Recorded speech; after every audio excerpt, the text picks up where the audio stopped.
Hello and welcome to the analysis of Proctored Mock Cat 5. My name is Jijo. Let me first take you through the section 1, which comprises QA and DI. If you look at the breakup of the section, you will find 9 questions in DI and 21 questions from Quant, and almost equally distributed across areas. 7 from algebra, 6 from geometry, and about 7 which is from number system and arithmetic, and you have this one question from modern maths. Let's start with question number 1. I'll put it as a round 2 question because the logic may not click the first time, so you might want to come back and check this question once again. But if you understand the concept, you'll figure out there's a simple application of number. In fact, an application of the concept of LCM. Let's now read this question. It says the LCM of the first 300 natural numbers is completely divisible by both 12 to the power of x and 8 to the power of y, where x and y are natural numbered. What is the maximum possible value of the sum of x and y? Let's start with the end. It says what is the maximum possible value of the sum of x and y? The way in which we'll go about this question is we'll first find out the maximum possible value of x. Then we'll find out the maximum possible value of y. We add both these together and then find the maximum possible value of x plus y. Now what is given is the LCM of first 300 natural number. So the LCM of the first 300 natural number, 1, 2, 3, 4, so on and so forth up to 300. Let me call this L. Now what we know about LCM is that the LCM has to be a multiple of every single number in this set from 1 to 300. Also, the LCM is the least such number. Now, what is that we need to find out? We need to find out x and y. Let me start with 8 to the power of y, because 8 has got only one prime factor, which is 2, and 12 has got two prime factor, which is 3 and 2. We'll come to that a bit. Let's start with 8 to the power of y. Now what is given is LCM is completely divisible by 8 to the power of y. But LCM is a multiple of 8 to the power of y, and we know that LCM has to be a multiple of every single number from 1 to 300. What it implies is that 8 to the power of y should be contained in the set from 1 to 300, and we need to find out the maximum power of 8 to the power of y. 8 square is 64, 8 cube is 512. So the maximum possible value of 8 to the power of y has to be 64, and y is equal to 2. Now let me explain this. Let me start with y equal to 1. When y equal to 1, 8 to the power of 1 equal to 8. And we know that 8 is contained in the set from 1 to 300. In fact, we'll find a lot of multiples of 8 as well. Therefore, LCM has to be a multiple of 8. 8 square is 64. 64 is contained in the set from 1 to 300. Therefore, LCM must be a multiple of 64. But if you look at 8 cube is now 512. 512 is outside this set. The LCM cannot be or will not be a multiple of 512. Therefore, the maximum possible value of 8 is 2. Therefore, the maximum possible value of y equals 2. That's the first part. Now we'll have to deal with 12 to the power of x. Now, you can't do 12 to the power of 1, 12 to the power of 2, 12 to the power of 3. That'll be incorrect. Because 12 is 3 to the power of x times 4 to the power of x. I've broken down 12 into co-prime 3 and 4. And we get 3 to the power of x and 4 to the power of x. Now this problem was not there with 8 to the power of y because 8 contains only one prime factor. Now let's get back to 12 to the power of x. Now we'll find more number of 3 to the power of x in this set from 1 to 300, or more powers of 3 to the power of 3 from 1 to 300, and lesser powers of 4 from 1 to 300. Therefore the constraint is going to be given by 4 to the power of x. So whatever is the maximum possible value of 4 to the power of x will be the maximum possible value of 12 to the power of x. Now let's look at 4 to the power of x. 4 raised to 4 is 256. Now 256 is contained in the set from 1 to 300. Therefore this is allowed. Whereas 4 to the power of 5 is 1024. 1024 is beyond the set from 1 to 300. Therefore LCM is not a multiple of 1 to 1024. Therefore the maximum possible value of 4 to 4 is 4. Therefore the maximum possible value of x 12 to the power of x will also be equal to 4. Now what we need is x plus y. 4 plus 2 equals to 6. Therefore answer choice is D. Now you find that this is a simple application of LCM, but You may not get this the first time, so maybe we had to come back and look at this question once again. The challenge that you'll always find in now questions on numbers would be application of simple concept. Question number 2, round 2 or round 3. In fact, in my test, I did not solve this question. The reason is this, that ABC is what is given is ABC is a 3-digit number less than 500. If 63A plus 7B plus C is divisible by 72, then which of the following is a possible value of 2A plus B plus C? Now what we need to find is the possible value of 2A plus B plus C, and a particular condition is given. Therefore, the only way to do that is find the value of A, find the value of B, find the value of C which satisfy this particular condition, and then figure out what is the value of 2A plus B plus C. Now that will be a lengthy process, and therefore something that you must do in round 2 or round 3, not in the first round. And if you try and do that using options, for this particular question, using options may be in fact a lengthier process. Okay. Now since this question, even though this particular question is on the higher difficulty side, because questions of similar nature have been asked in the CAT, it's a good idea to look at how do we proceed in solving this kind of question. So I'm going to completely solve this question for you. Now, the first information that is given to us, ABC is a 3-digit number which is less than 500. Now ABC is a 3-digit number less than 500. Now the constraint would be for A, because A can take the value 1, 2, 3 and 4. B, there is no constraint. B can take any value between 0 and 9, and C also can take any value between 0 and 9. So the way in which we'll approach is that we'll substitute the value of A, because there are lesser number of values that A can take, 1, 2, 3, 4, and figure out then what are the values that B and C can take. So first is, let's write down this condition here. It's given 63A plus 7B plus C is divisible by 72. Now these kind of equations are what are known as Diophantine equations, equations with natural number or integer solutions. Now the way in which you have to proceed with this kind of equation is to actually list down all possible value using what I will call trial and error. Now what we'll do is, since we're going to substitute A, let's take A that side. So I'll put 63 at that side. What we'll get is 7B plus C would be equal to 72K minus 63A. Now I can write 7B plus C. I'll take 9 common. 8K minus 7A. Now we don't know the value of K, but we know the value of 1, 2, A. They can take the value 1, 2 and 3 and 4. To simplify this is what I'll do. It's given left hand side is 7B plus C.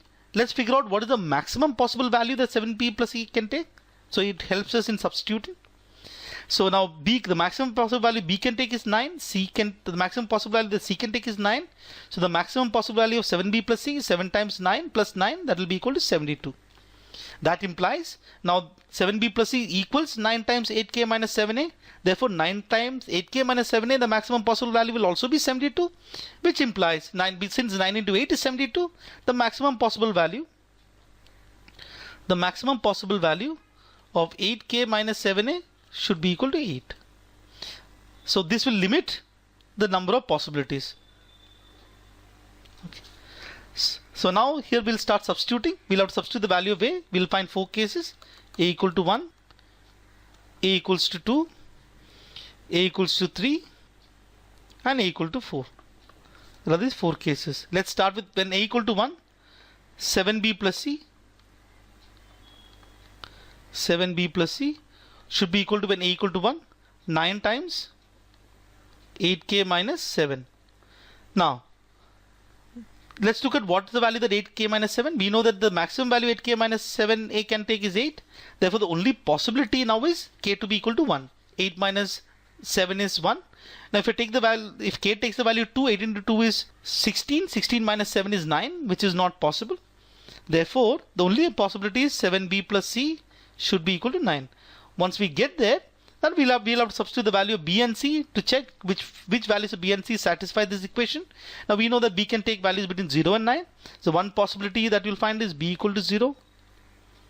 Therefore c can be equal to 9, or when b equal to 1, c can be equal to 2. So we'll get this one case here and the second case there.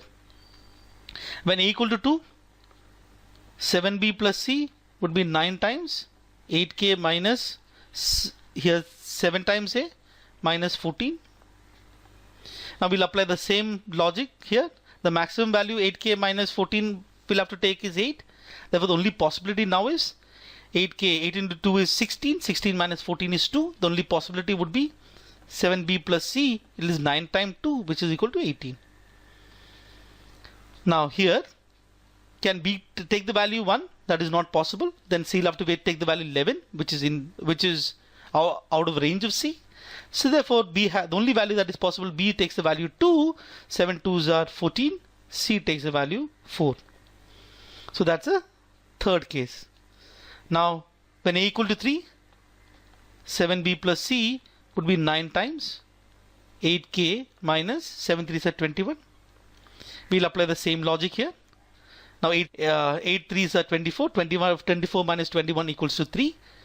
So that's the only possibility for 8k minus 21. For all other cases, this will not be satisfied. For instance, when k equal to 1, this becomes a negative number. When k equal to 2, it again becomes a negative number. When k equal to 4, 8 into 4 is 32. 32 minus 21 equal to 11. So that is not allowed. Therefore, the only possibility is 8 into 3 is 24. 24 minus 21 equal to 3. Therefore, 7b plus c should be equal to 9 times 3 will be equal to 27. So basically, you will see here a pattern 9, 8, 18, 27. So next would be 7b plus c equal to 36 in all probability. Now let's check what values it can take. Now when b can take the value 3, 7 3 is 21. 21 plus 6 equal to 27. That's only possibilities. And now let's look at the last case. 7b plus c would be 9 times 8k minus, so 7 4s are 28. Okay. Now what values can 8k minus 28 take? The maximum value it can take is 8. Therefore 8, only possibility is 8. 8 into 4 is 32. 32 minus 28 equal to 4. So therefore 7b plus c would be 9 times 4 equal to 36. Okay. So that's a pattern 9, 18, 27 and 36. So now b, here we can take there will be two possibilities. In fact, when b equal to 4, continue on this logic. B equal to 1, c equal to 2, b equal to 2, c equal to 4, b equal to 3, c equal to 6. When b equal to 4, 7 times 4 is 28. C has to be equal to 8 to make it 36. There's one more case. When b equal to 5, 7 times 5 is 35. 35 plus 1 is also 36. That'll be another case. So we'll get 6 cases. But what is asked? What is asked is 2a plus b plus c. Now we know that for this case a equal to 1, b equal to 0, c equal to 9. A equal to 1, b equal to 1, c equal to 2. You'll get the 6 cases. You'll have to check. You will find that both 10 and 20 will be possible. In fact, 10 would be possible here. When 10 will be possible here. Sorry, in this case. 2 into 2 is 4. 4 plus 2 is 6. 6 plus 4 is 10. That's how 10 is possible. And 20 would be possible here. When a equal to 4. 4 into 2 is 8. 8 plus 4 is 12. 12 plus 8 is 20. So both these cases are possible. Therefore both A and B. Question number 3. This would be a round one. I'll tell you why it was a round one for me. Is that A and B are natural numbers. Again a question of numbers. Said that A can take a value between 50 and 200 and B can take a value between 100 and 250. However, it is given that it can't take any value because it is given that A is divisible by 17. Now when I say A is divisible by 17, immediately what comes to my mind is the fact that there will be few numbers between 50 and 200 will be divisible by 17. With the same logic, B is between 100 and 250 and is given that B has to be divisible by 23. Again the same thing, there will be less numbers or limited numbers between 100 and 250 which will be divisible by 23. So you can actually list down all the numbers and solve it. Also it is given that if the units place digit of A plus B is 0, the number of values that the ordered pair A, B can have is how much. Now what is given is the unit digit is 0. So all we are interested is in the unit digit. So the problem becomes even more simpler. Let's start. Questions like this, you solve it systematically, you'll get to the answer. Let's look at the values of A. A has to be divisible by 17. The range is between 50 and 200. The first number would be 51. And 51 would be 17 times 3. The next number would be 17 times 4, and so on and so forth. Let's figure out what the last number would be. The range is still 200. Therefore, you'll see it will be 187, which will be 17 times 11. Let's look at the values that B can take. B is divisible by 23. The range is between 100 and 250. So the first number you will find is 115, which is 23 times 5. And the next number will be 23 times 6, and so on and so forth. I believe the last number in this set would be 230, which will be 23 times 10. So that is the first part. Now what is given is the unit place digit of A plus B is 0. So we have to look at the unit digit now. So we'll take out the list down all the unit digit of A, list down all the unit digit of B, and check in which cases A plus B equal to 0. Now when we look at unit digit, it's going to come from the last digit of these numbers, right? 3 into 7 is 21. Therefore you get that 1 here. So the first value is 1. Using the same logic, 4 into 7 would be 28. The unit digit is going to be 8. Next number will be 5 into 17, or unit digit will be 5 into 7, which will be 5. 6 into 7 is 42, 2. 7 into 7 is 49, 9. 8 into 7 is 56, 6. 9 into 7 is 63, 3. 10 into 7 is 70, 0. And 11 into 7, which is the last one, or 1 into 7. So this would be the values that unit digit of A. Now let's look at unit digit of B. The first one will be 3 into 5. The unit digit is going to be equal to 5. The next one is 6 into 3. 6 into 3 is 18, 8. 7 into 3 is 21, which will be the next number, because 23 into 7 will be next number. So 7 into 3. 8 into 3 is 24, 4. 9 into 3 is 27, 7. And 10 into 3 is 0. Okay. Now this is the unit digit of A. And this is the unit digit of B. What is given is this plus this should be equal to 0. So let's look at the cases where this and this plus this is equal to 0. With 1 we need a 9. We don't find that. With 8 we need a 2. We don't find that. With 5 we need a 5. We got a 5. With 2 we have a 8. With 9 we have a 1. With 6 we have a 4. With 3 we have a 7. With 0 we have a 0. Therefore the number of values it can take is 1, 2, 3, 4, 5 and 6. That's your answer choice. This is arithmetic round 1 question. It uses the concept of profit and loss. It says a cloth merchant sells fabric at a profit of 10%. So there's the first part, profit of 10%. That's a positive impact. And the second is, if there is a wastage of 0.5 meter fabric after the sales of every 10 meter fabric. So that the second case, there's a negative impact. Find the net percentage profit. So we'll consider each case and then get to the answer. The first case is simple. Selling price is cost price time. Let's look at the first impact. Profit of 10%. 10% I'm going to treat as 1 by 10 up. 1 by 10 up would be net will be 11 by 10. Impact. Now we'll have to look at the second impact. This is where you have to be careful. You can easily make mistake here if you don't understand this carefully. So this is how I'm going to look at this. Cost to him, to the merchant, and the money that he received. Now, there is a wastage of 0.5 meter fabric after the sales of every 10 meter fabric. He has sold 10 meter fabric. So the money that he received is only for the 10 meter fabric. But what is the cost to him? Is for every 10 meter fabric, he wasted 0.5 meter. So 10 plus 0.5. That was the cost to the merchant.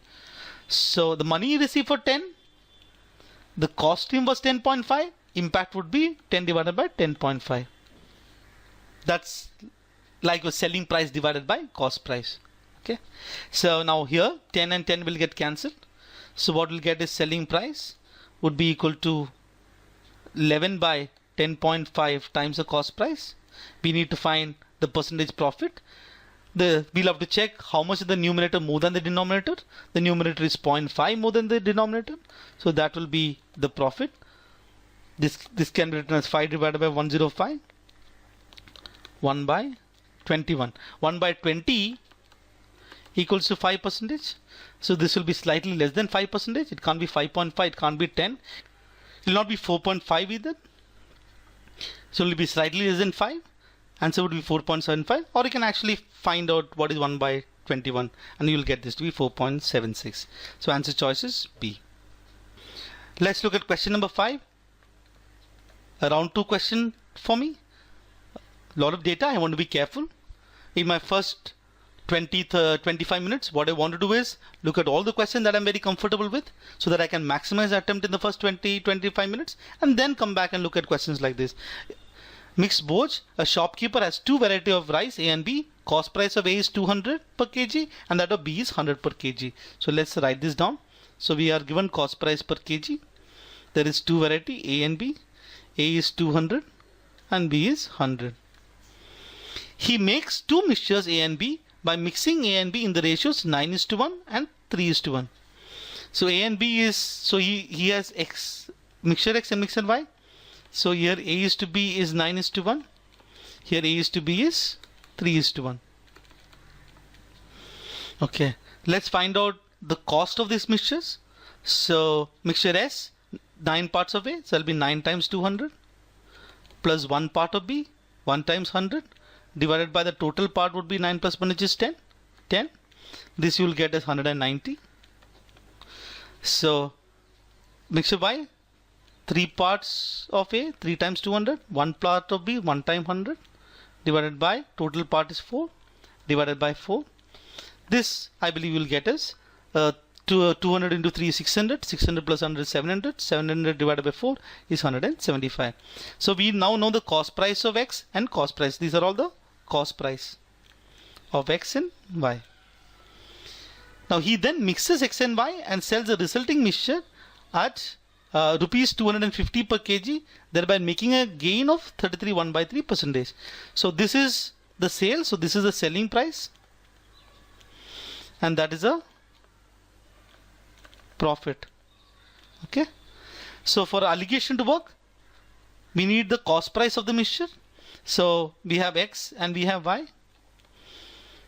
X price is 190 per kg, cost is 190 per kg. This is 175. Some people say that you have to write the lesser quantity here. Actually it doesn't matter at all. So we need to find the cost of the mixture, but what we have is the selling price of the mixture. So we need to find the cost price of the mixture. Selling price is given as 250 per kg. The profit is 33 1/3. I'm going to treat it as 1/3. The profit is 1/3 more. Therefore we know that the selling price, since the profit is 1/3 more than 1, would be 4/3 times the cost price, or I can say the cost price will be 3/4 of the selling price, which is 250. This if you calculate, you'll get this 187.5. So let's put that value in the middle, 187.5. Then what we need to do is take the difference. So let's take this difference. 187.5 minus 175 would be 12.5. Let's take this difference. 190 minus this would be 2.5. So the ratio of X and Y would be like this. So X is to Y would be 12.5 is to 2.5. This will get clearly as 5 is to 1.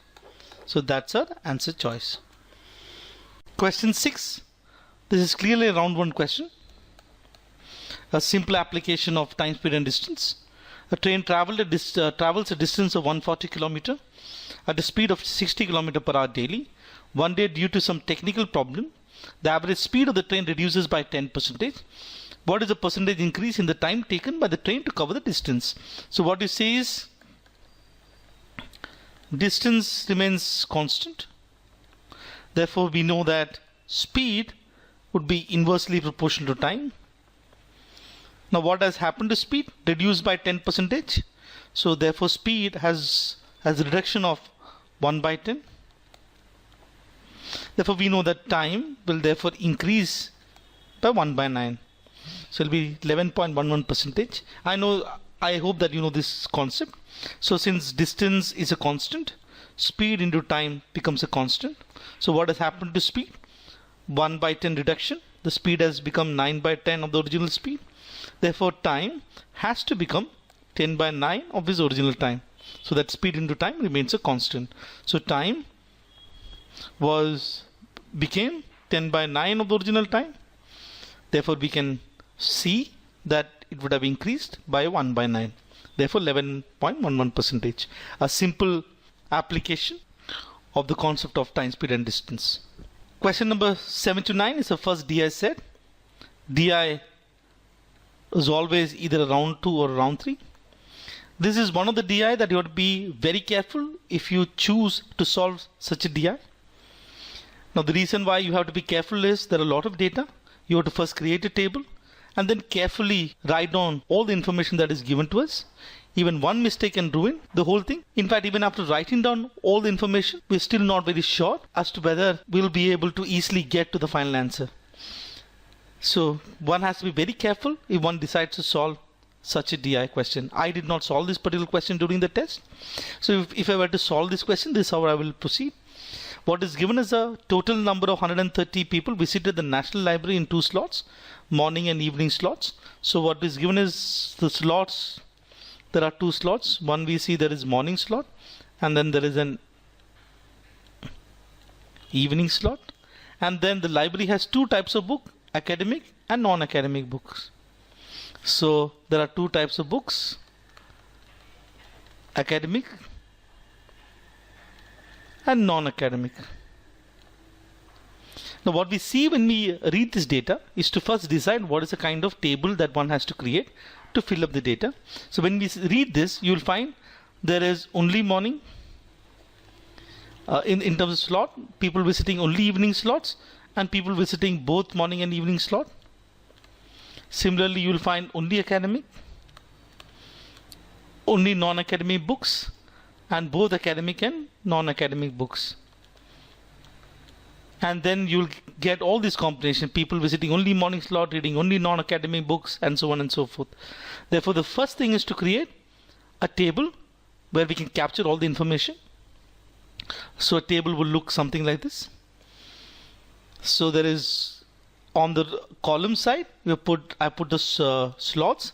On the row side, I put the type of books. Therefore, this particular column or this particular block will signify people who visited only evening slot and read only non-academic book. What we'll now have to do is go back and read each data that is given to us and keep filling this table. The first data that is given to us, a total of 130 people visited the National Library. So the grand total is 130. So we can fill that up here. The grand total is 130. Now let's do the first statement. Let me clear all this. Let's focus on this first statement starting from here till here. It says 15 people.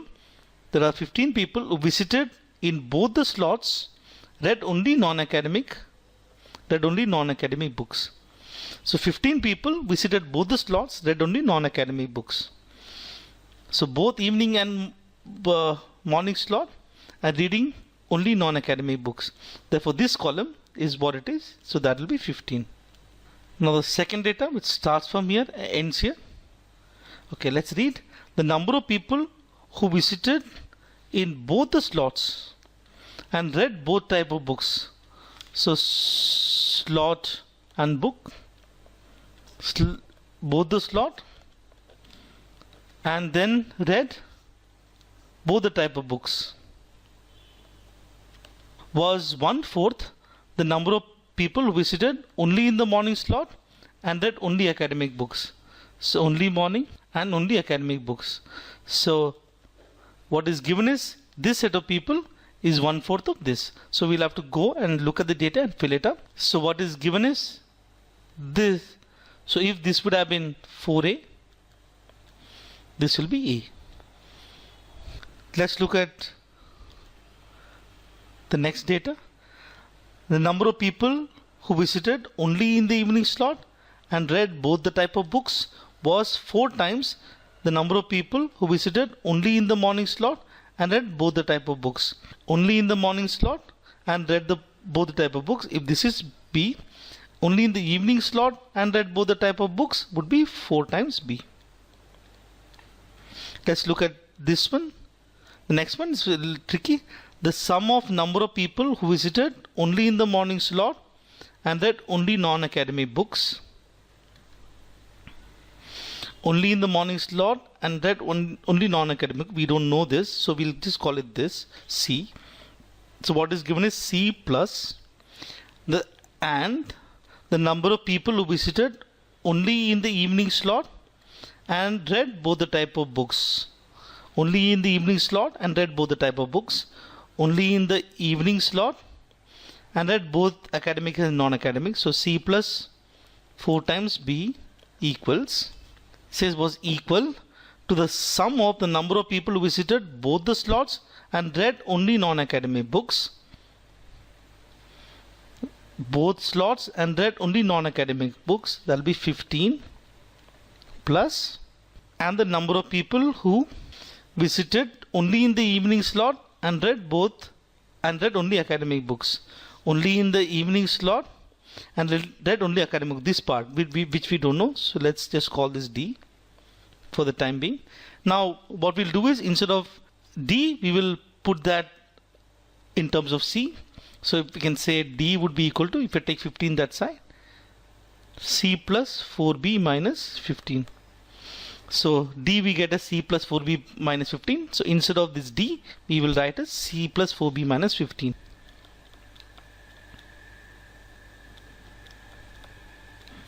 Now let's look at the next data starting here. The number of people who visited only in the morning slot and read only non-academic books. Only in the morning slot and read only non-academic book, which is equal to C. C equals 16 times the number of people who visited only in the morning slot and read both the type of books. Number of people who visited only in the morning slot and read both the type of books, which is B. So C equal to 16 times B. When C is given as 16 times B, we'll, instead of C, we'll just substitute 16 times B. So first here, so this becomes 16 times B. Now if I substitute C equal to 16 times B, what we get is 16 times 16B plus 4B makes it 20B. This will become 20B minus 15. Now the last information, or last two information, it is given the number of people who visited in the morning slot. Number of people who visited in the morning slot was one more than the number of people who visited in the evening slot. Okay, and it's also given the number of people who visited both the slots was 31. So both morning and evening is given as 31. Now for the time being, if I call this to be M, if I call this to be E, what we know now that M plus E should be equal to 130 minus 31, that makes it 99. And then it's also given the number of people who visited in the morning slot. Now who are the people who visited in the morning slot? They would be people who would have visited only morning plus those people who visited both morning and evening. Both together will be the number of people who would have visited morning slot. So M plus 31 should be equal to one more, this is one more than the number of people who visited in the evening slot. Who are the people who visited evening slot? Same logic. Number of people who visited only evening and the number of people who visited both morning and evening. So E plus 31. What you notice is basically that this will be same as the number of people who visited only morning slot would be one more than the number of people who visited only evening slot, because the 31 and 31 gets cancelled. Now we have these two equations, and if you solve this, you'll find that M has to be equal to 50 and E has to be equal to 49. So this is what we found out. So we can go ahead and make the change there. So instead of M, I'll write 50. Instead of E, I'll write 49.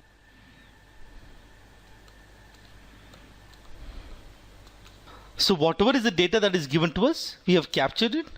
And now we're still left with a lot of variables and a lot of blanks. This is where you have to realize that we are dealing with natural numbers. Why? Because we are talking about people who are visiting. The number of people has to be a natural number. You cannot have 1.5 people or 2.5 people. It has to be 1, 2, 3, etc. So all these are natural numbers. Therefore, A and B have to be natural number. Therefore, we are back with our Diophantine equations. Equations involving natural numbers. Therefore, they can take limited values. You can work with this part, only morning. Because for only morning, we have all the data. Okay. So, let's go ahead and write that. We can say that 4A plus 16B plus B should be equal to 50. Therefore, 4A plus 17B should be equal to 50. Now, what does this mean? That A and B are natural numbers. Therefore, since 17 is a bigger number, we'll push it that side. The 4A equal to 50 minus 17B, and A has to be equal to 50 minus 17B divided by 4. Now what we essentially have to do is substitute the value of B, 1, 2, 3, 4, etc. and figure out what values A can take. Clearly, when B equal to 1, the numerator is an odd number. Therefore, it can't be divisible by 4. When B equal to 2, 17 times 2 becomes 34. 50 minus 34 is 16. 16 divided by 4 is 4. Now that is a value that can take. So when B equal to 2, A can take the value which is equal to 4. Now when B equal to 3, 17 times 3 becomes 51, making numerator negative number, making A a negative number, which is not possible. Therefore, what we deduce is that the only value that is possible equals B equal to 2 and A equal to 4. And what we therefore have to do, instead of A and B, we'll go ahead and substitute B equal to 2 and A equal to 4. Now that we have all the numbers in place, now this has become easy. So let's start adding all this. 2 plus 8 is 10, 10 plus 4 is 14, 25 plus 8 is 33. Therefore, this block has to be 49 minus 33. So this becomes 16 plus 15 is 31. 31 plus 32 will make it 63. 63 plus 14 is 77. 130 minus 77 gives you 53. Now 25 plus 16 is 41. 53 minus 41 makes it 12. We can check one so that everything is in place. 15 plus 12 is 27. 27 plus 4 is 31. So everything seems to be in place. Once we got this table, we can go ahead and answer each of these questions. Let's look at question number 7. It says, what is the ratio of number of people who visited both the slots and read only academic books? Both the slots and read only academic books, that will be 12.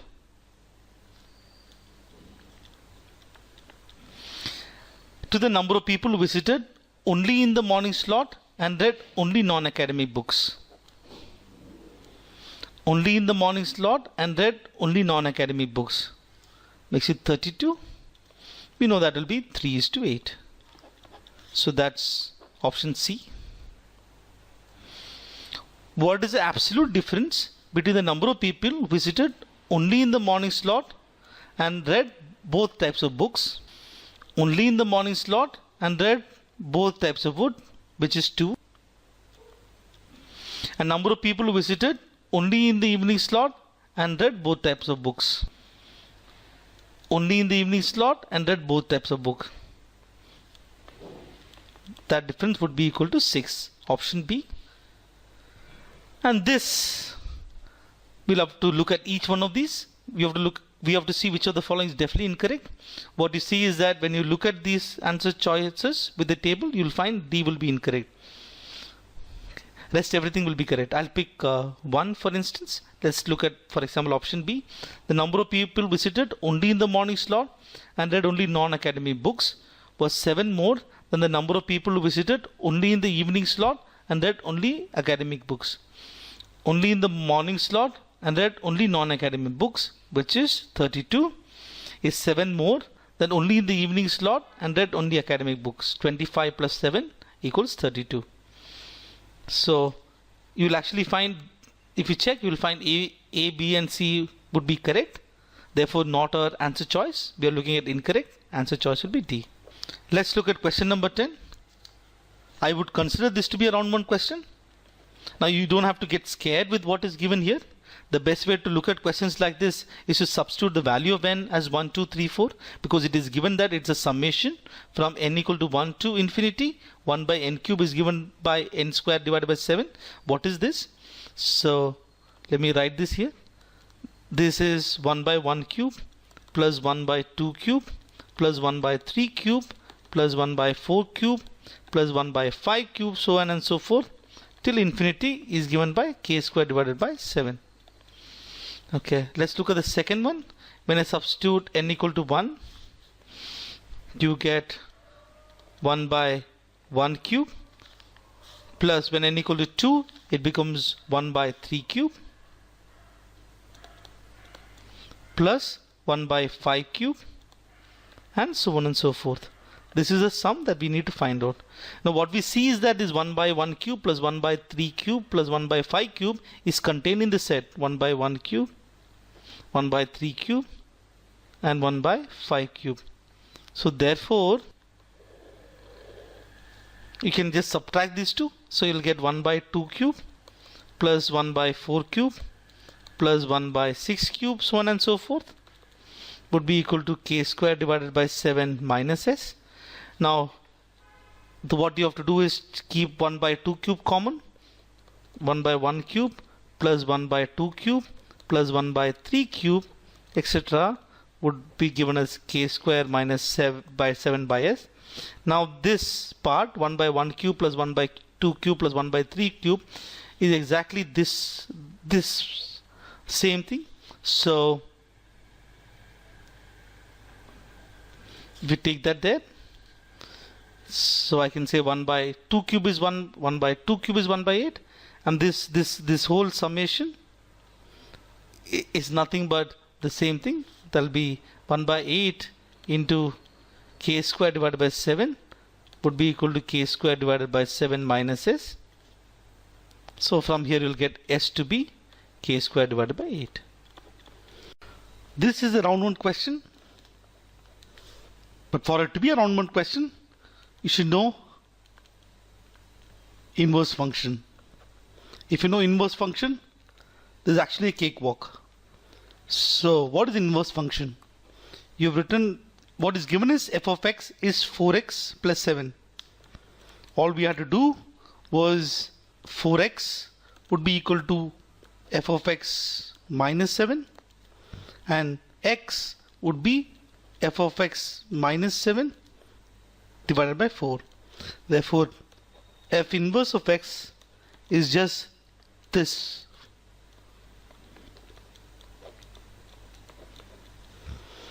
Option D. So the knowledge of inverse function is all that you needed to answer this question. So this particular question highlights the importance of knowing all the concepts. At least the basics should be in place so that when such a question is presented to you, you can easily score and not lose out easy marks. Question number 12. This can either be a round 1 or round 2. For me it was a round 1 because I'm comfortable with questions like this. We have seen similar questions that is asked in the CAT in the past. It's just that in this case the question was presented in a different fashion. So if you look at this, it says if g1 of x minus 8 equal to x plus 2 and g2 of 4 minus x equal to 3 minus x, and f of x is the minimum of g1 of x minus 8 minus g2 of 4 minus x. So what does this mean? F of x is a minimum of, what is g1 of x minus 8? g1 of x minus 8 equals x plus 2 and g2 of 4 minus x is 3 minus x. So instead of presenting the question like this, the question is presented in a twisted manner. You can now answer this question using SQC. How can we do that? So we look at the options and eliminate these options. Option A is given as between minus 2 and 3, a value of x between minus 2 and 3. We'll take a specific case. Let's take if x equal to 0. f of x will be how much? F of x will be minimum of 2 and 3. Minimum of 2 and 3 is 2. So f of x in this case would be greater than 0. Therefore, for a value of x equal to 0, f of x is greater than 0. Therefore, option A would be incorrect. So even option C becomes incorrect, because when f of x is greater than negative 2, 0 is the value that is contained in that range. Therefore, this option C will also be incorrect. What we're left with option B and D. What is option range that option B is giving us? Option B is saying it is between -2 and 3. This is what option B is saying. Option D is saying is less than 3. This is option D saying. Let's pick a value here which is present in one of the options. Let's take x to be equal to -3 and see what happens, whether it will be positive or negative.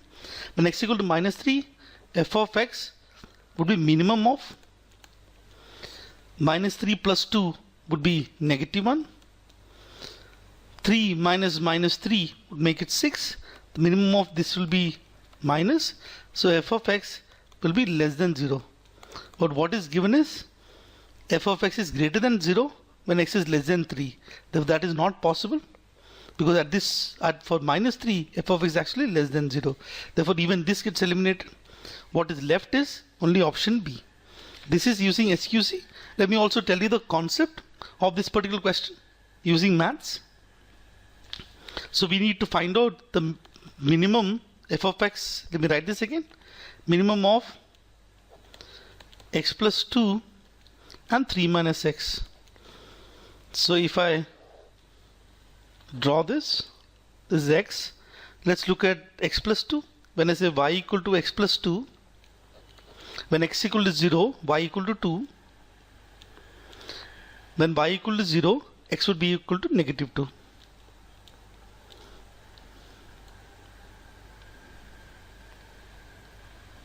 That's a line.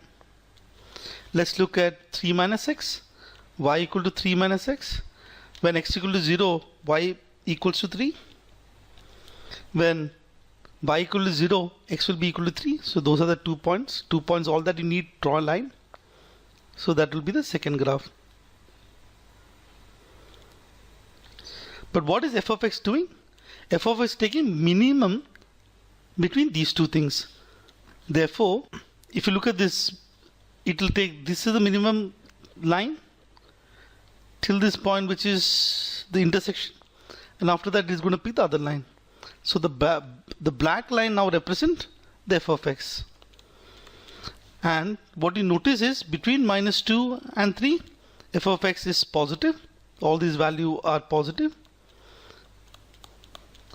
Less than -2, it is negative, and greater than 3 is negative. So what we see is between -2 and 3, the function is positive. Beyond 3, it is negative.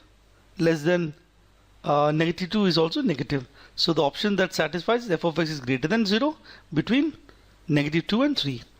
So that is to answer this question using mathematics, but you can easily answer the question using SQC method as well. This was a round 2 question, one that can be solved using SQC, wherein we are substituting specific value and checking which of the option is correct. Trying to solve this question using mathematics may take time, because you'll have to figure out what you need to do with this left hand side. So we're going to take specific values and then check which of the option is correct or incorrect.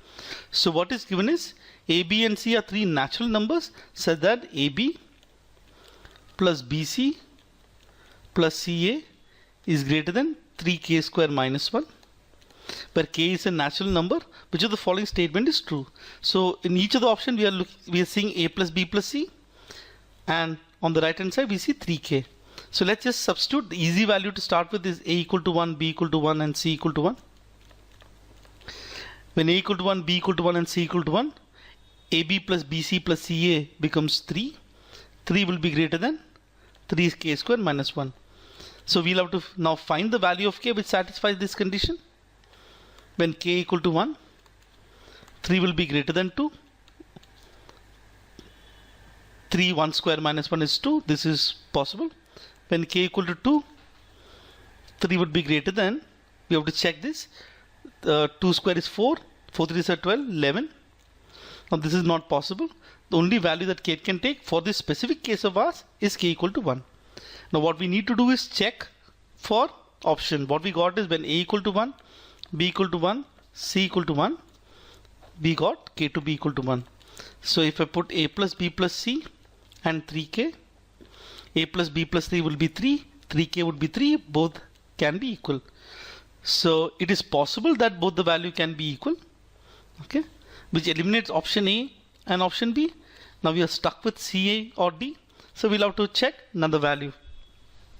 So let's go ahead and check another value. Let me erase this. What we have eliminated is A and B because it is possible for it to be equal. Option C and option D gives that possibility. Now let's take another value. Let's take A equal to 1, B equal to 2, C equal to 3. So let's take AB plus BC plus CA would be 2 plus 6 plus 3. 2 plus 6 plus 3 makes it 11.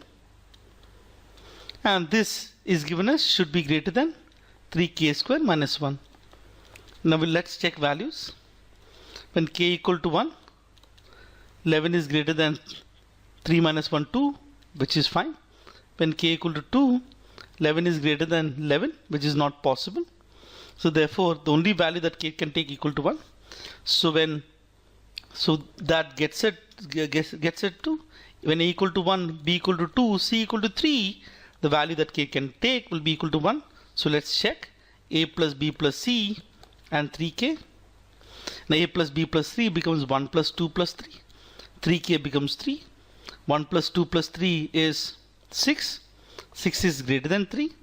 Therefore, this option gets eliminated. What we are left with is option D. Question number 14. This was a round 1 question. Just that if you don't get scared about log, to begin with, what is log? If I take 2 cube equals to 8, what it simply means is 8 to the base 2 equals to 3. That's all basically what you need to answer this particular question. Let's read the question. It says when a positive real number b is increased by 20%. So I'll treat 20% as 5. 1 by 5 increase, it becomes b to the power of x. So something becomes b to the power of x. When does it become b to the power of x? When the positive real number b is increased by 20%. When it's increased by 20%, is going to become 6 by 5 times our original value. This is what is given. Now the question is, what is the value of x? So it's just this. When x, what will be x? X will be log of this 6 by 5 to the 6 by 5b to what base? To the base b. As simple as that. So this is a question that definitely you could have solved and you must have solved. Again, another question that illustrates that you must understand all the concepts so that if you're presented with simple questions, you should be able to attack them. We never know where the simple question is going to come. Therefore, you must not leave any area. You must ensure that you cover all the areas in the quantitative ability section so that you don't miss questions like these. Let's look at question 15. This was a round 2 question. A, because it is geometry. So geometry is normally round 2 for me. And B, we love to draw the line and figure out what needs to be done. Okay. It says one of the vertices of an equilateral triangle lies at 1 minus 1. So let's go ahead and draw a point. Okay. So that'll be, let's say 1 minus 1. And the remaining two lie on the line x minus y equal to k, where k is greater than 2. What is the length of the side of the triangle? I don't like working with k. Let's take a specific case. Let me take k equal to 3. So the line that we are looking at is x minus y equal to 3. It also impacts our answer choices. When k equal to 3, this becomes 2 by root 6. When k equal to 3, this becomes 1 by root 6. When k equal to 3, this becomes 1 by root 2. And k equal to 3, this becomes 1 by root 3. So I've taken a specific case just that it helps a little better. No other reason. So x minus y equal to 3.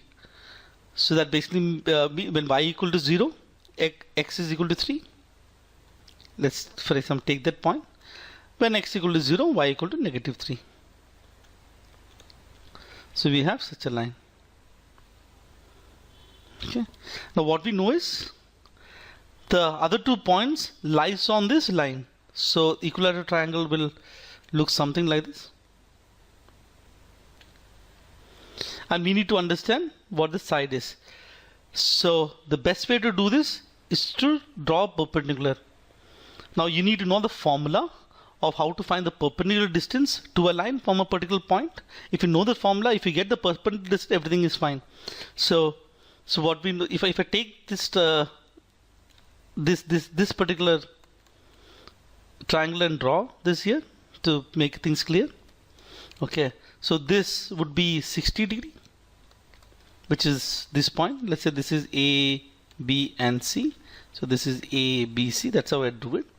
A is our point 1, negative 1, and this would be 30 degree.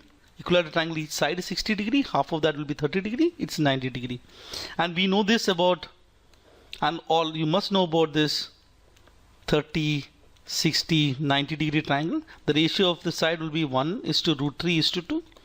The side opposite to 30 will be 1. The side opposite 60 will be root 3, and side opposite the hypotenuse will be 2. Or you can say if this is x, this will be 2x. Okay. If we somehow find the perpendicular distance from this point here, x, which will be the side opposite to 60, corresponding to root 3, what we need to find out is hypotenuse. So therefore that will become 2 by root 3 times x. Okay. So we need to find out the perpendicular distance, and once we find out the perpendicular distance, we'll multiply that by 2 by root 3. Now I'm sure that you know the perpendicular distance formula. This is, the line is, the point is 1 minus 1, and the line we have to write x minus y minus 3 equal to 0. Now the perpendicular distance is given by modulus of, instead of x we'll put 1, instead of y we'll put negative 1. So 1 minus negative 1 minus 3 divided by square root of this 1 square plus minus 1 square, 1 minus 1. That's a basic formula. So 1 minus minus 1 is 2. 2 minus 3 is negative 1. Modulus of that becomes 1. That's the numerator. Denominator 1 square plus 1 square is 2. So therefore root of 2. So what we have is, we got our x divided as 1 by root 2. That is, we got a perpendicular distance. Therefore our side is 2 by root 3 times x.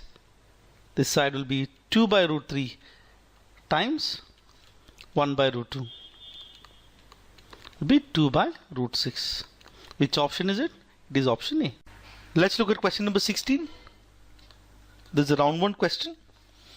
It says x1 y1 and x2 y2 are solutions of the equation x plus 2y equals to 6 and modulus of x minus 3 equals to y. When I look at modulus, you have to write the equation by removing the modulus. You can do that by considering 2 cases. When x is greater than 3, x minus 3 would be greater than 0. Therefore modulus would, you would not require the modulus. You can write it as x minus 3 equals to y. That is one case. And when x is less than 3, x minus 3 would be negative. So when you remove the modulus, you have to attach one more negative to make it positive. You can say, so this is the first case, x plus 2y equal to 6, and the second case would be minus x plus 3 would be equal to y. So you have to consider these 2 cases and solve these equations. So here what we'll get is, if you solve this equation, a simultaneous equation, you'll get x equal to 4, y equal to 1, and in this case you'll get x equal to 0, y equal to 3. So what we needed was x1 plus x2 plus y1 plus y2. That will be 4 plus 1 plus 0 plus 3. So that will be 8. That will be the answer choice. Question number 17 to 19 is a DI. So it goes to either round 2 or round 3. Now what is given is there are 5 friends appear for entrance examination named CFAT, comprising 3 sections A, B and C. The following table shows the percentile scores. Now I know we all understand what a percentile score is, so it's also explained here. So that would simply mean that what is 85 percentile? 85 percentile would mean this is 100%. This is 85 percentage. So 85 percentage of the people are below you, or you are in the top 15 percentage of the population. So I know we understand that. But when I look at the question number 17, it says number of aspirants who appeared for the exam could not be less than. Now here is where you will stare at the table and wonder how to solve this particular question. What we need to understand again is the concept of natural numbers. So the number of students who have taken this test should be a natural number. You cannot have 2.5 students. Similarly, if I consider, let's say, Amir's percentile score 90.125 percentile, so Amir is 90.125 percentile. So number of students below Amir is 90.125 percentage of the total number of students who have taken the test. Now this has to be a natural number. Okay, if I consider n to be the total number of students who have taken the test, the total number of students who have taken the test should be a natural number. The number of students below Amir should also be a natural number. That is how you handle this question.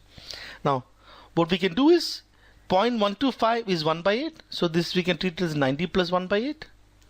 This 0.25 is 1 by 4. 50 plus 1 by 4. This is 62 plus 1 by 2. This is 51. There's no problem. The 99.75 would be 3 by 4. This you can treat it as 75 plus 1 by 4. This is 80 plus 3 by 4. This would be 99 plus 1 by 4. 83 plus 1 by 2. 55 plus 1 by 2. And 97 plus 1 by 4. These are the ones who will create problem for us. Now if you look at Amir, his percentile is what? 90 plus 1 by 8. This is, otherwise I can say it is 721 by 8 percentile. So therefore I can write this particular statement as 721. So 90.125 divided by 100 times n. So that we can write it as 721 divided by 800 times n.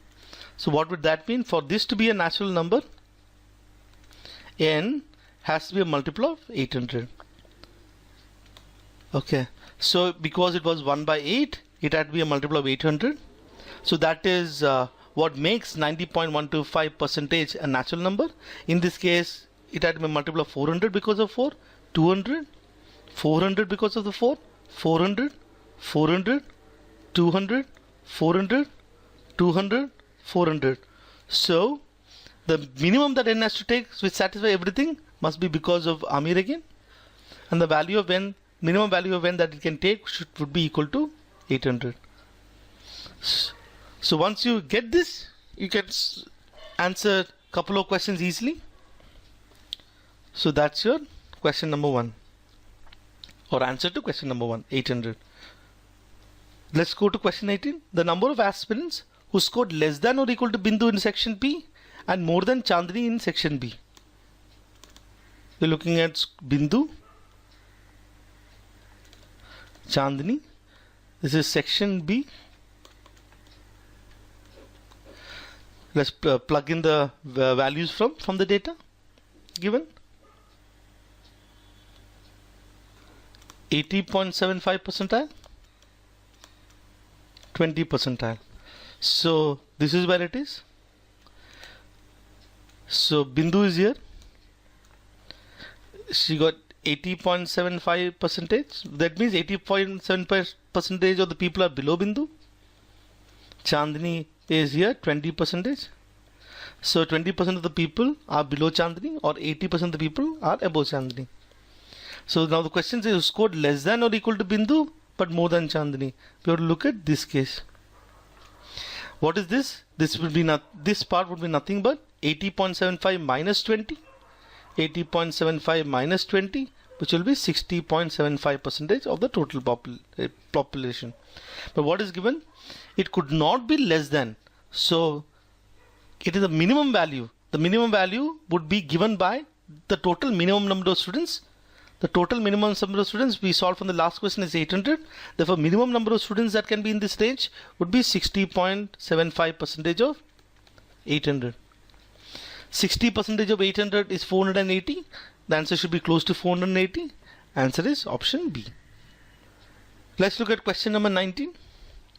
The number of aspirants who scored more than David in section B was 1890 less than the number of students who scored less than or equal to Bindu in section A.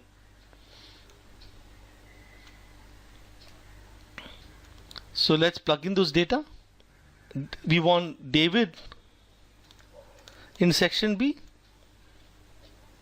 We want the data of Bindu in section A. And we want also the data of Ishan in section C. Well done, Ishan. Okay. Now let's look at this. The number of aspirants who scored more than David in section B. 83.5% would represent the number of students who scored less than David in section B. So David is here in section B. So 83.5 students. Who are the students who scored more than David? More than David would be 100 minus 83.5. That will be 16.5%, or let's write this here. Now 16.5% of the total number of students was 1890 less than the number of students who scored less than or equal to Bindu in section A. Less than or equal to Bindu in section A is 50.25. It's 50.25% of n minus 1890. So that's what this statement says.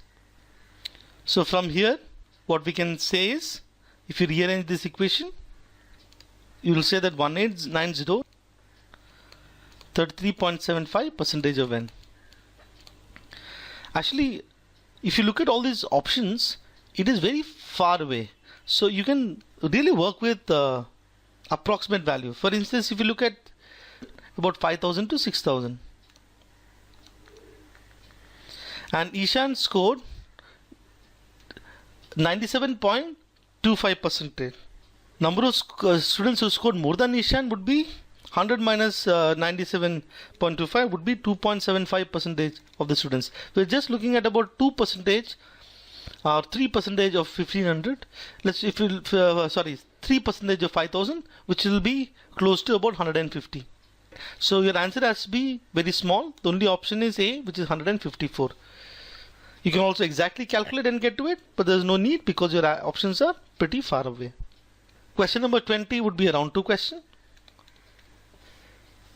It says in a triangle ABC, DEF are the midpoints of BC, BD and DC respectively. If P and Q are the midpoints of AE and AF respectively, find the ratio of the area of concave polygon AP DQCA to that of the triangle ABC. Now, first of all, the diagram is not given. We have to draw the diagram. Now, he says that area ABC, triangle ABC, it's for any triangle ABC, and looking at area, I'm comfortable with looking at a specific case. I'm going to look at an isosceles triangle for an area. So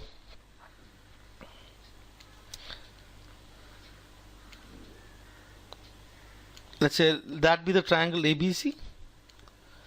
What is given is DEF are midpoints of BC. So D is the midpoint of BC. So that will form a kind of 90 degree because it is I've taken isosceles triangle. E is a midpoint of BD. So you get E is a midpoint of BD and F is a midpoint of DC. So all these are equal sides. If P and Q are the midpoints of AE and AF,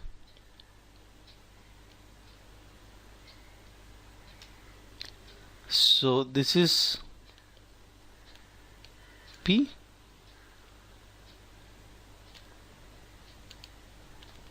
that is Q. Find the area of the concave polygon A. So this is what is asked, AP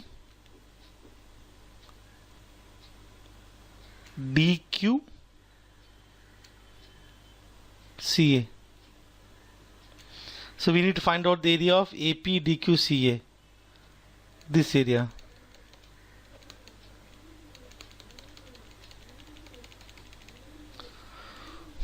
The best way to do this question is finding out this area. I have this triangle 1, which is APE. I have this triangle 2, which is EDP, and I'll consider this triangle 3. Triangle 3. So what we'll do is this is what we'll attempt. We'll take the complete area of ABC and then take the area of this triangle, subtract this from this triangle, subtract this from this triangle. What you can do in this case would be, since I've considered a specific case, I'll continue with the specific case.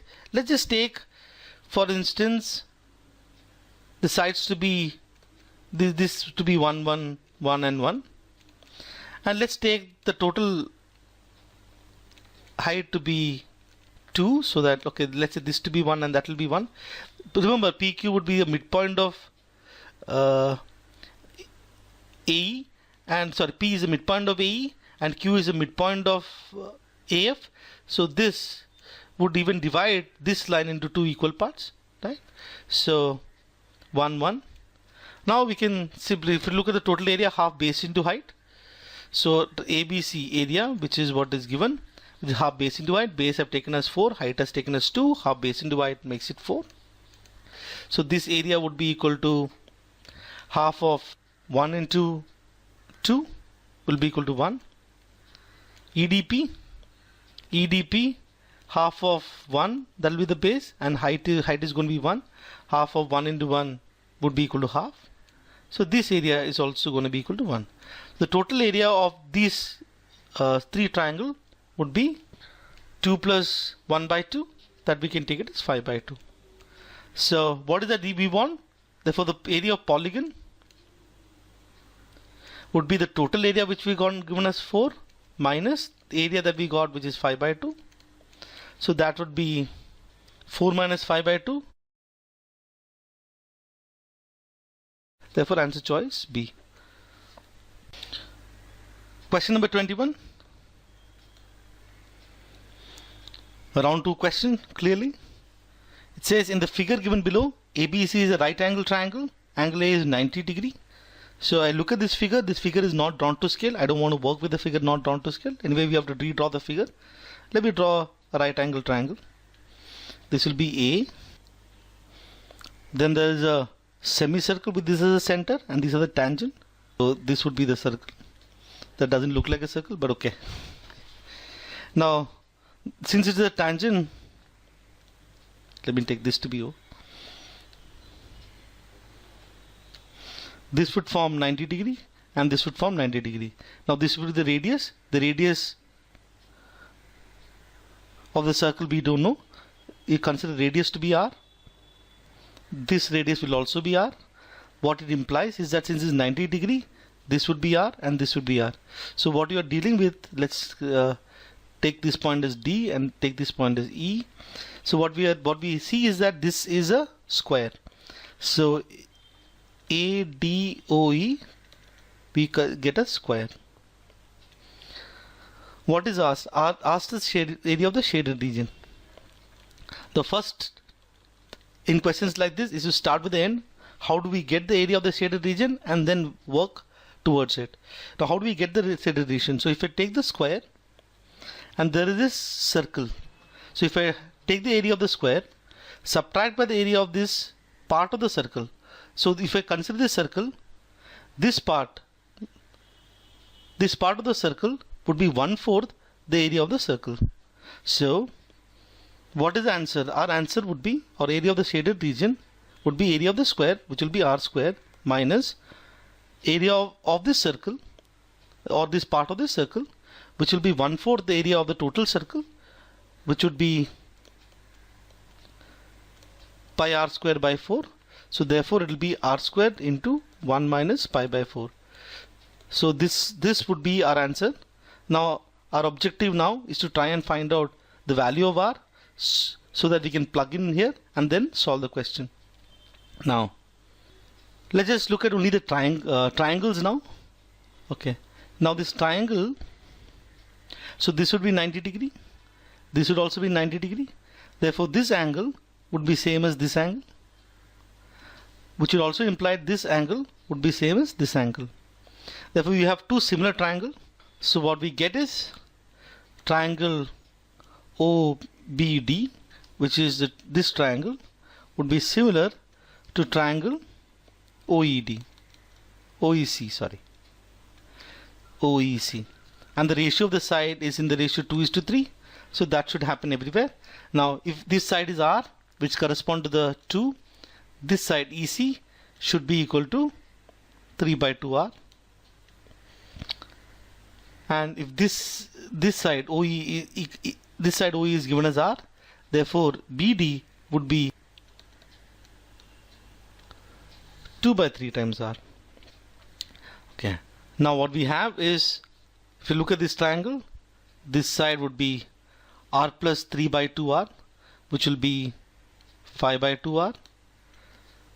This side would be R plus 2/3R, which will be 5/3R, and this side would be equal to 2 plus 3, which is 5.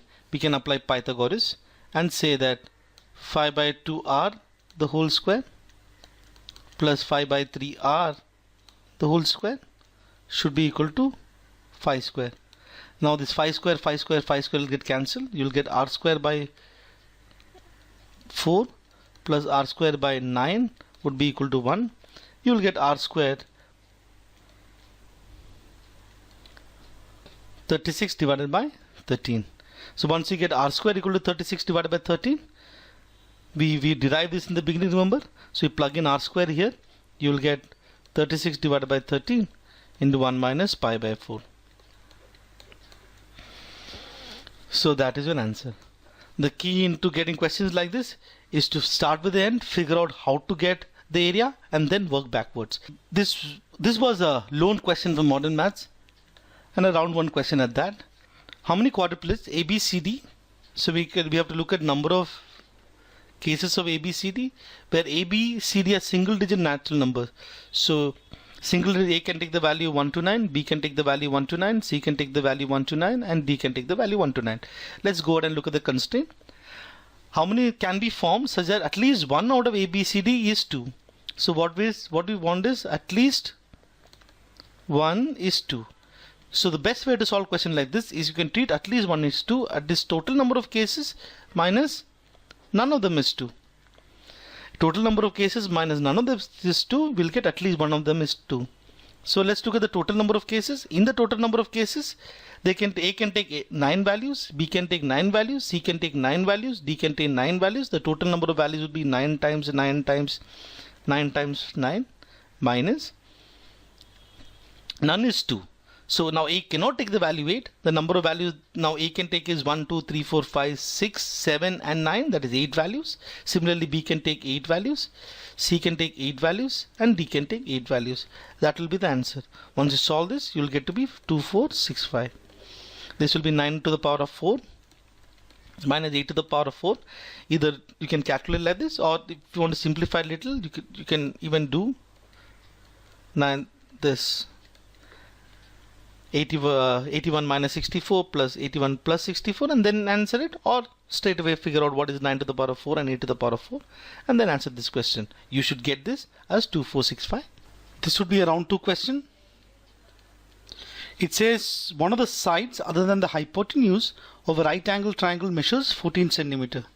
So we have a right angle triangle. One of the sides other than the hypotenuse measures 14 centimeter.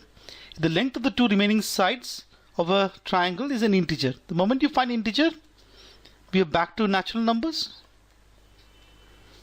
or we are back to Diophantine equations.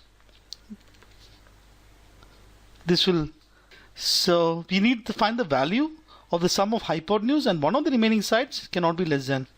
So let's take this to be A and this to be equal to B. Using Pythagoras theorem, we know A square plus 14 square should be equal to B square. Now we'll get B square minus A square equal to 14 square. B plus A times B minus A equals to 14 square or 196. Okay, now what you're doing is to find out values or representing 14 square as a product of two natural numbers. Since B and A are natural number, B plus A and B minus A will also be a natural number. So after which you will get a particular value of B plus A, you will get a particular value of B minus A, and you are solving for B plus A and B minus A like this. Whatever is the value that you got for B plus A, then B minus A. You will then take this equation and find out 2B and then find the value of B. So what you need to understand is this 2B has to be a even number. So for this plus this has to give you an even number. Okay. So if I break down 14 square is 14 times 14. That is 2 times 7 times 2 times 7. We have these two 2's. We can't put the two 2's together because the other number will be odd number. Okay. So we need both to be even number. The only possibility is to put 2 and 2 together. That's to separately 2 here and 2 here. Then what we are left is 7 and 7. You cannot give 7 to each of them. Then each of them will become 14, making A equal to 0, which is not possible. Therefore, both the 7 has to be given to B plus A. That will become 49. So B plus A becomes 98. B minus A will become 2. We'll solve for this. You'll get B to be equal to 50 and A to be equal to 48. Now what is asked? The sum is the value of sum of the sides and one of the remaining sides cannot be less than. In fact, there is only possibility. There is no other solution that is possible. Okay. Let's read this again. Okay. Sum of the hypotenuse and one of the remaining sides cannot be less than. So one possibility is 50 plus 14 is 64. Other possibility is 50 plus 48 is 98. 64 will be the least possible option. Answer choice is 64. 24. Because the figure was given, it was easy to visualize. It became a round 1 question. Because you will realize that this is a square. And square is a good shape. In the figure given below, all the outer circles are of the same radius and each of them touches the 2 of the remaining 3 outer circles. The inner circle touches all the outer circles. If the radius of outer circle is 5, so this is 5, this would be 5, this distance would be 5, this distance would be 5. So we have this square whose side is 10. In the radius of inner circle, so what we need to do is draw something like this, which is, for example, let me put it like this. So here, so this would be 5, this would be 5, and this distance will be 5 root 2. Okay. Now what is 5 root 2? That is this distance. So this would be the radius of the outer circle, which is 5 given. This would be the radius of inner circle. Let me take it r. So r plus 5 should be equal to the whole distance, which we calculated as 5 root 2. Therefore r would be equal to 5 root 2 minus 5. 5 into root 2 minus 1. This was option number A. Question number 21. Clearly a round 3. Or maybe a round 2 if you are comfortable with geometry. Definitely not a round 1 question. So in the figure given below, AD is to DC is 1:2. AD is to DC is 1:2. This figure is not drawn to scale. We'll work with this figure anyways. So AD is to DC is 1:2.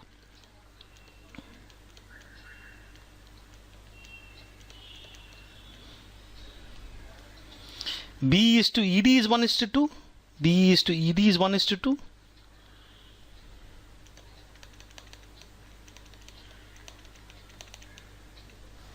And EF equal to FC. EF equal to FC. So EF is to FC equal 1:1. So these are the 3 ratios given. The question is, find the ratio of area of a triangle EGF. So we need to find the this triangle area to the total area ABC. Now triangle is a very tricky one because area you can find in different ways. You have a lot of formulas. So trying to find out the sides and then using Heron's theorem will be a bad idea. This is how we'll try and work towards getting the area. Always start with the end when it comes to geometry and questions like this. We'll try and figure out the area of BDC. So we'll try and figure out this area and then remove this area of BEF and remove this part, this ugly looking quadrilateral, and then figure out this area. Figuring out area of BDC would be easy because if I consider the area of ABC to be equal to 1, let's consider area of ABC equal to 1. So what has happened here is that AD is to DC is 1:2. Therefore, BDC, the area of BDC would be 2/3 the area of ADC. So dividing the side in the ratio 1:2, the area would also be in that proportion. So BDC would be 2/3 of triangle ABC. 2/3 of triangle ABC. We are taken as ABC as 1. We'll say that is 2/3. So we figured out this area. And we will also get triangle ABD, this triangle ABD, this is 2/3, so that will be 1/3. Okay. Now what we need to do is figure out this part. So that will be the painful part. The key would be to draw a line parallel to GD so that similar triangles can work. A same kind of problem, a similar problem, well, you have to draw this kind of line, came in the last mock, I believe. So this is one of the very key things that you must do to work with triangles, to work with similar triangles. So you're breaking triangles into parts or smaller units and ensuring that the concept of similar triangles will help us get to our answer. Now we can consider the first case. Let's look at this case. EF, we know that EF is to FC, EF is to FC is 1:1. So let's consider this triangle. Triangle CED would be similar to triangle CFH. Triangle CED would be similar to triangle CFH.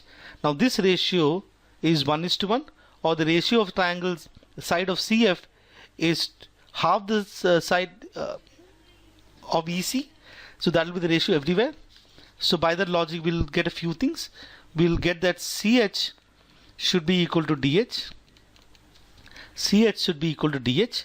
Now AD is to DC is 1:2, AD is to DC is 1:2. Therefore these three sides would be equal. This figure is not drawn to scale, therefore difficult to visualize. But if you closely look at it, you will know that CH, HD and AD will be the same. Another thing that you'll also get is FH would be half of ED. FH will be half of ED.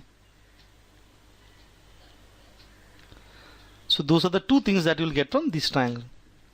Now the next thing that you do is, let's consider another triangle. Triangle AFH. Triangle AFH would be similar to triangle AGD. We are doing all this, mind you, to get hold of this fellow G.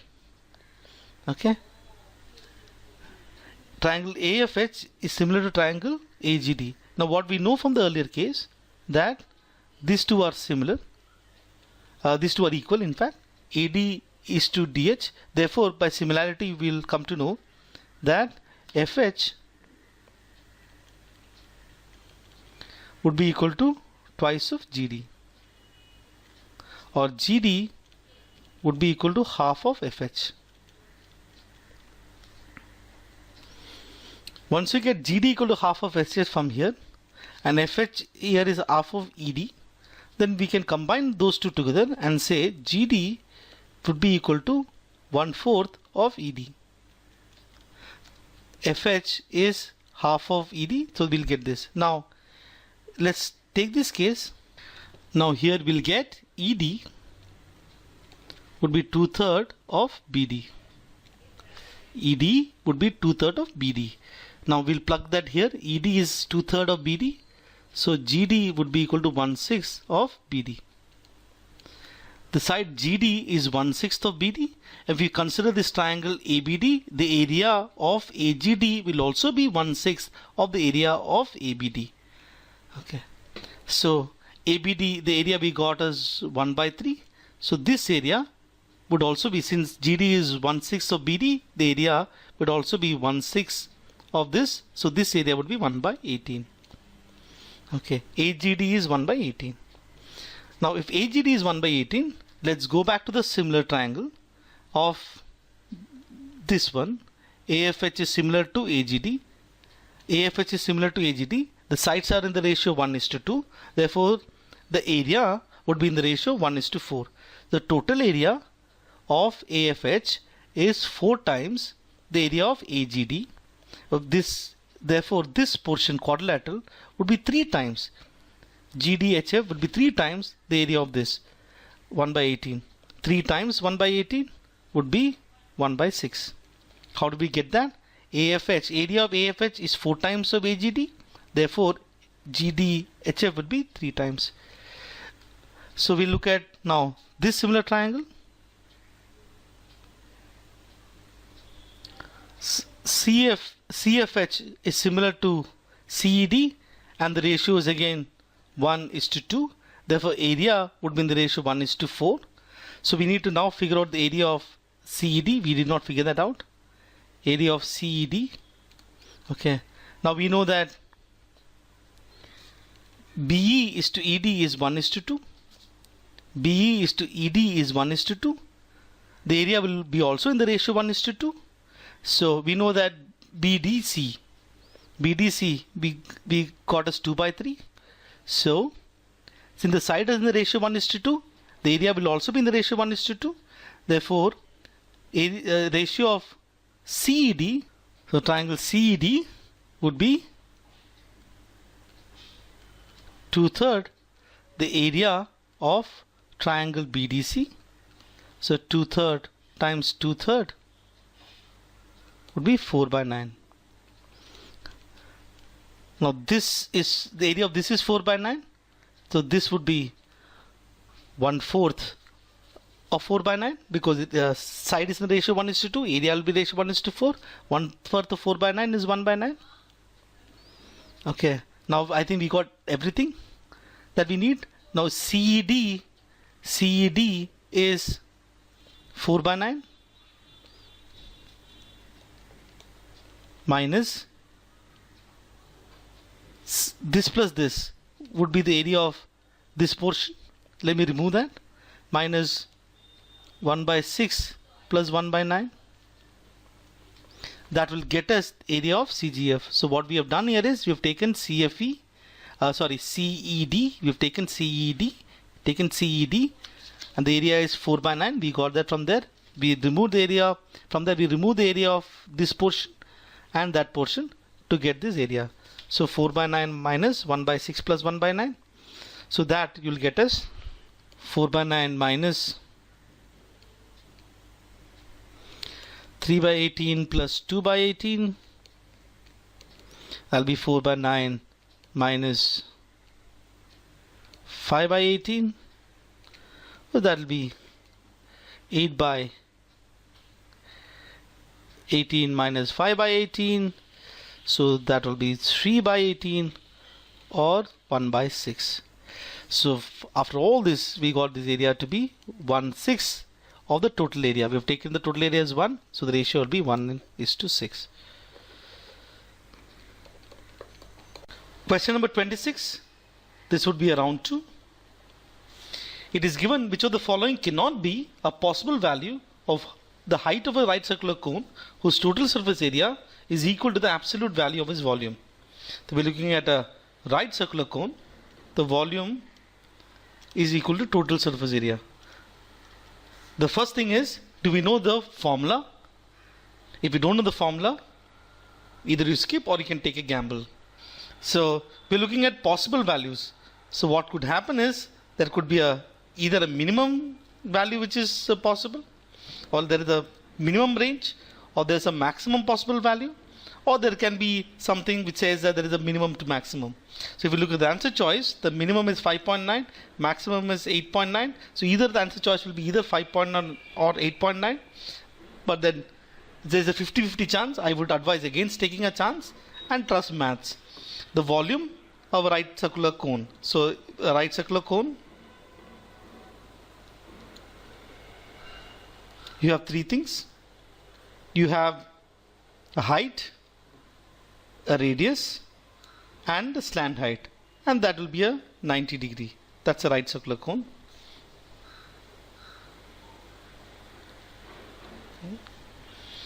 And volume is given as 1 by 3 pi r square times h.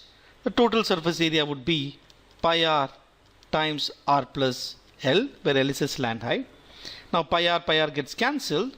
You can write r by 3 times h would be equal to r plus l, or h will be 3 by r times r plus l, and then you can write h is 3 plus 3 times l by r. So what you need to get a handle is on this quantity l by r. If you get a handle on this quantity l by r, then you will be able to answer the question. Now if you look at this diagram, what you see is this is the hypotenuse and that's a base. Therefore we know that L has to be greater than R, or we can say L by R has to be greater than 1. So when I say L by R is greater than 1, if L by R is equal to 1, we get H is equal to 3 plus 3, which is equal to 6. But since L by R is greater than 1, H has to be greater than 6. So we get a minimum value which is 6, and 5 by 9 therefore is out of range. The answer choice is A.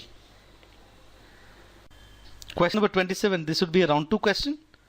The reason why it's a round 2 question is because you would list down all the possibilities and then get to the value. It says the sum of 2 to the power of 2a and b square is given as a 3-digit number. Where a and b are natural numbers, how many ordered pair of a and b are possible? Let's look at this quantity and let's take a equal to, when a equal to 1, it becomes 2 to the power of 2. When a equal to 2, it becomes 2 to the power of 4. A equal to 3, it becomes 2 to the power of 6. So 2 to the power of 2 is 4. 2 to the power of 4 is 16. 2 to the power of 6 is 64. When a equal to 4, this becomes 2 to the power of 8. 2 to the power of 8 is 256. That becomes 2 to the power of 10 when a equal to 5. So that becomes 1024. So these are the possible cases. Now we look at what value that b square can take such that it still becomes a 3-digit number. So we know that if you look at b square, that is a perfect square. So 10 square would be 100 and 31 square would be 961. So this is the range for if you only look at b square without 2 to the power of 2a. Now when a equal to 1, what are the values that b can take? So can b take the value 9? 9 square is 81. 81 plus 4 is 85. Not possible. So it has to start with 10. B has to start with 10. Can it take the value 31 square? Yes, it can, because 961 plus 4 makes it 965. So we can take the value 10 to 31. How many values would get from here? 31 minus 10 is 21. 21 plus 1 is 22. The next case is 16. So let's look at b square. Can it be 81? 9 square, 81 plus 16 is still a 2-digit number. So it has to start with 10 again. Can it take 961? 961 plus 16 will remain a 3-digit number, so that is possible. So 10 to 31, again 22 values. Now we'll look at 64. Now here is, so let's look at the minimum value. If you look at 64, 100 minus 64 makes it 36. So it can take a value which is 6, because 6 square is 36. How far can it go? So you're looking at 3-digit number. The maximum 3-digit number is 999. Let's look at 999 minus 64. This will be 935. Now it cannot take the value 31 square because that will be 961. It has to take a value 30 square. So till 30 is possible. So how many values? 30 minus 6 is 24. 24 plus 1 is 25.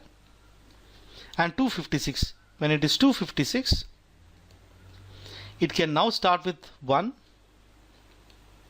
And the maximum range would be, again, let's check, 999 minus 256 would be 3, 4, 7. We are looking at perfect square close to 743. We know 27 square is 729. The value it can take is till 27. So you will get 27 values. The total values will be summation of all this. 22 plus 22 plus 25 plus 27. We'll get 96 values. That's your answer choice. You have to be careful in questions like this because you will always get an option which is 96, 97. Most of the time, one of those is the answer choice. So here the answer is 96. This is the last set of questions in this section. Because it is a DI, it will be around 2 questions. This DI is just that you have to do calculation to get to the answer. It's not much of painful thinking that was required in the first 2 DI sets. So if you had not done the first 2 DI sets, this was one of the DI sets that you should have solved, because all you have to do is the comprehension or understanding of this DI was not difficult. It's just that the calculation may take a little time. But if you look at these numbers, 25%, 6.2%, 16.6%, these are easy to handle.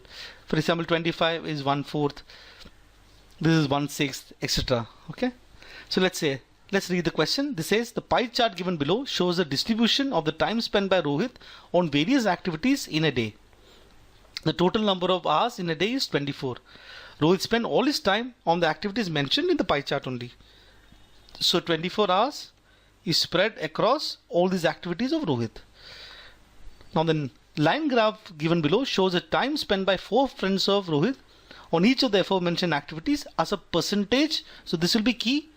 If you don't interpret this correctly, everything will be wrong. As a percentage of the time spent by Rohit on that activity.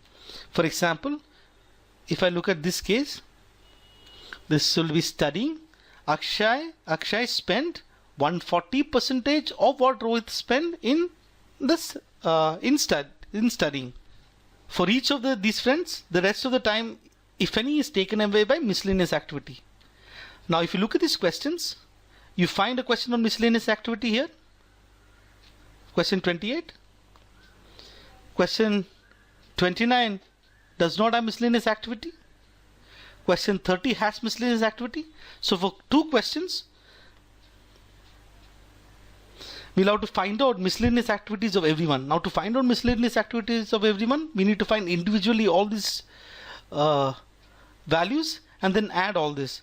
So since 2 questions is asking us to do that, it's a good idea to list down all the values and then proceed. So you might have to create a table. So let's try and create the table here first. So we'll try and fill this table. Let's start with Rohit. 24 hours. School will be 1/4 of 24 hours. School will be 6 hours. Studying is 1/6 of 24 hours. 4 hours. 12.5 would be half of 25%. 6 hours is 25%. This will be 3 hours. Now 6.25% will be half of 12.5%. This will be 1.5 hours. Now we have this 10.42%. 10% of 2.24 will be 2.4. 0.42 about 2.5 hours. So let's take this 2.5 hours. And what remains? 10 plus 2.5 plus 1.5 is 4. 14. 15, 16, 17. What remains will be 7 hours. So let's fill this table first. Now fill the table for Rohit. Let's find out for each. It's a good idea to first finish one activity.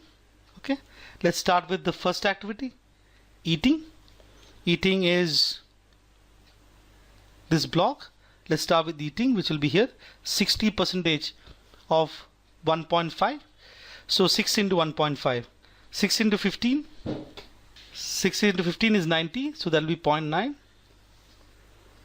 This will be 120 percentage. 12 into 15 is 180.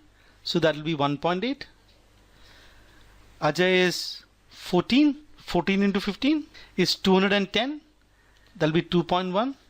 And here, that will be 90 percentage. 9 into 15, 135. That will be 1.35. So we are looking at these.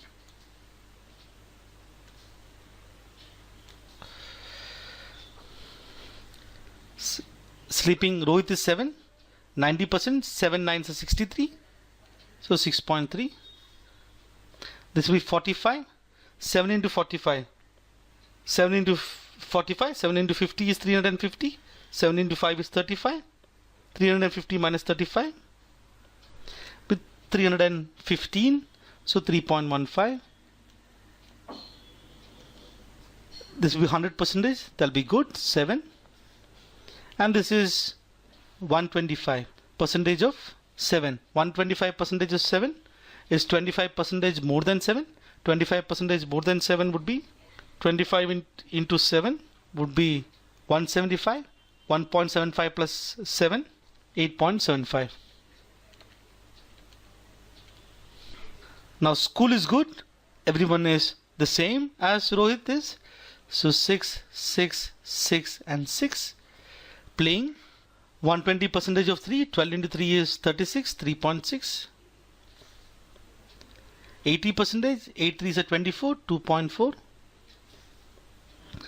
75 percentage. 3/4 of 3. That will be 2.25. And then 150 percentage. 50 percentage more than 3. 1.5 more than 3. 4.5. Next is studying. So that will be 14 into 4 is 56. So 5.6. 135 percentage of 4. 135 into 2 is 270. 270 into 2 is 540. That becomes 5.4. This is 90 percentage. 9 4s are 36. 3.6. 80 percentage. 8 4s are 32, which is 3.2. Now once we got this, it's about question of filling miscellaneous. How do we fill miscellaneous? We know the total is 24. So we'll have to add all this up and fill it. So we can go ahead and do this. So we'll have to do 0.9 plus 6.3. That is 7.2. 7.2 plus 6 is 13.2. 13.2 plus 3 is 16.2. 16.2 plus 0.6 is 16.8. 16.8 plus 5 is 21.8. 21.8 plus 0.6, 22.4. Therefore, what remains would be 1.6. Likewise, let's fill all these up. Now that we have filled the table, we can go and answer the 3 questions. So what you notice is that though it is calculation intensive, the calculation itself does not take that much amount of time. Carefully you look at all the values and just plug in. Once you get the data, you'll answer the question. Now this is the difference between this DI set and other DI sets. Other DI set, the challenge was in interpreting the data. This DI set challenge is in calculation. If I were you, I will definitely solve this kind of questions, because the trickiest part in DI is not about calculation. The trickiest part in DI is always about interpretation. When the data is given, which is easy to interpret, always solve them. Who spends least amount of time on miscellaneous activities? Clearly Veer. What is the absolute difference between the number of hours spent by Kumar on sleeping and Veer on eating? Kumar on sleeping is 3.15. Veer on eating is 1.35. So 3.15 minus 1.35. So that will be 1.8. You get this confidence when you see this 3.15 and 1.35 and the answer choices that what you've done is correct. What is the ratio of the time spent by Akshay and Ajay on miscellaneous activities? Akshay on miscellaneous activities 1.6, Ajay on miscellaneous activities 3.05. So 1.6 divided by, let's take it as 3. That will be slightly more than 50%. So because 1.5 divided by 3 is 50%. So anyway, these two options will go. So what you have to check is 32 divided by 61. 32 divided by 64 would have been 50%. Therefore, this would be slightly more than 50%. Close to this. Let's just check for 12 divided by 3.35. 12 divided by